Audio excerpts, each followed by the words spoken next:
Aldrich's POV. The full moon hung heavy above the dark forest, swollen and pale like an unblinking eye. Its light dripped between the skeletal branches, silvering the earth, sharpening every sound, every scent. Nights like this were meant for hunting, meant for blood, meant for dominance. The wolf inside me prowled with restless impatience, claws digging into the walls of my chest, begging to be let free. My warriors flanked me in silence, 10 of them, each one a mountain of muscle in human shape.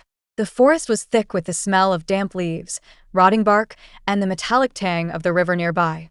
Normal. Familiar. But then something shifted. The wind curled strangely, like fingers brushing the nape of my neck. A shiver cracked down my spine. I halted, and a zap of current ran down my spine. Behind me, my men stopped instantly, trained, loyal, sensing the sudden change in my breath. I inhaled again, and the world tilted off its axis for me. A scent hit me, so violent, so exquisite, that my knees nearly buckled. My lungs trembled, starving to inhale more. It was soft, warm, sweet, like sunlight caught in silk, like honey warming on skin. But layered beneath it was something deeper, something that punched the wolf awake inside me. I've never inhaled something like this before. My vision tunneled. My heart slammed. My wolf roared one word so loudly it shook through my bones. Mate. My hands curled into fists. My pulse thundered. The ground beneath me seemed to tilt, reality stretching thin around the edges. This scent, impossible, unmistakable. Fate, destiny, prophecy, whatever old tales whispered about under their breath, it slammed into me with brutal certainty. I felt drugged. Possessed. King ecstatic. Aldrich. Fenric, my second in command, took half a step forward, frowning. What is it? I couldn't answer. The words didn't exist. I was already moving. Branches whipped past me as I stalked through the trees, drawn as if by a chain wrapped around my ribs and pulled tight. Every step closer made my blood run hotter, darker. My breathing grew ragged. My senses sharpened until the world was nothing but that scent, her scent, pulling me deeper into madness. I didn't shift. I didn't need to. My human form felt barely capable of containing the force tearing through me. When I broke through the last line of trees, the moonlight hit a clearing, soft, open, glowing. And there it was. A carriage, elegant but battered, was stopped on the road. The left wheel had splintered. Guards in crimson cloaks scrambled around it, muttering curses, checking the perimeter. But my gaze, my entire soul, found her. She stepped out of the carriage with the hesitant grace of someone unused to fear but suddenly drowning in it. A beautiful woman. I didn't know her name yet, but my wolf whispered mine anyway, like she already belonged to us. She wore a cloak the color of morning frost, hood slipping just enough for moonlight to kiss her face. And Lord, what a face! Her skin glowed as if lit from within. Her hair cascaded in soft waves, sunlight and silver trapped in gold.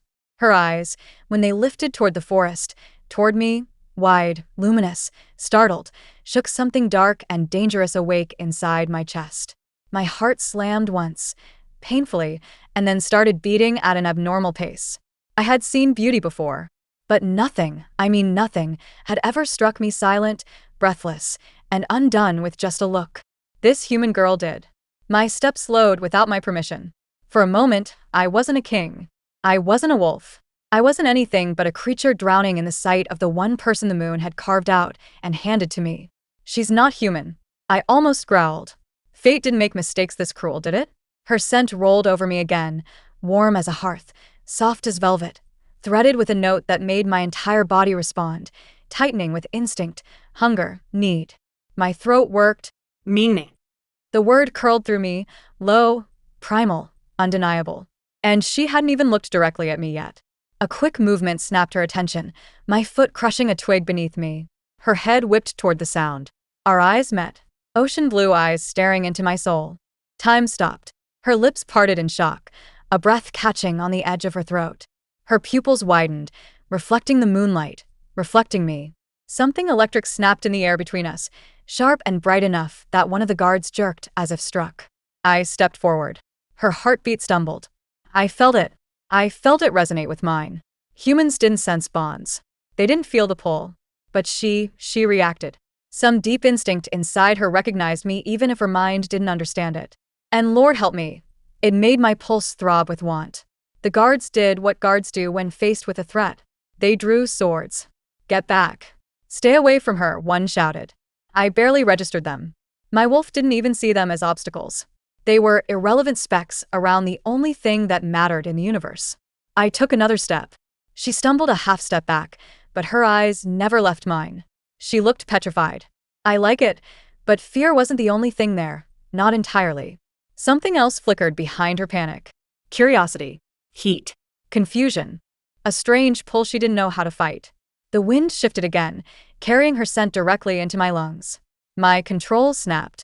A deep growl crawled up my throat, my wolf clawing forward until my voice wasn't fully human when I whispered. Mean it. Her breath hitched. One guard lunged between us, sword raised. You bastard Viking. Step away from her now. My eyes narrowed, my wolf flashing through them. Bastard? He didn't know who I was. But he'll surely know once I kill him. Aurora grabbed his arm, voice trembling. Wait, just.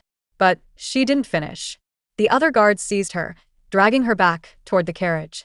The sight of their hands on her, touching what was mine, sent a violent, possessive fury buckling through me. My wolf threw itself against my skin, snarling, demanding to rip them apart. No, her voice was small, frightened, but it trembled with something that made my heart tighten. She wasn't afraid of me. Not fully.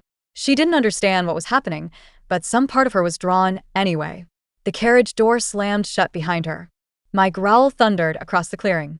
They all looked terrified of me. The guard didn't even want to fight me.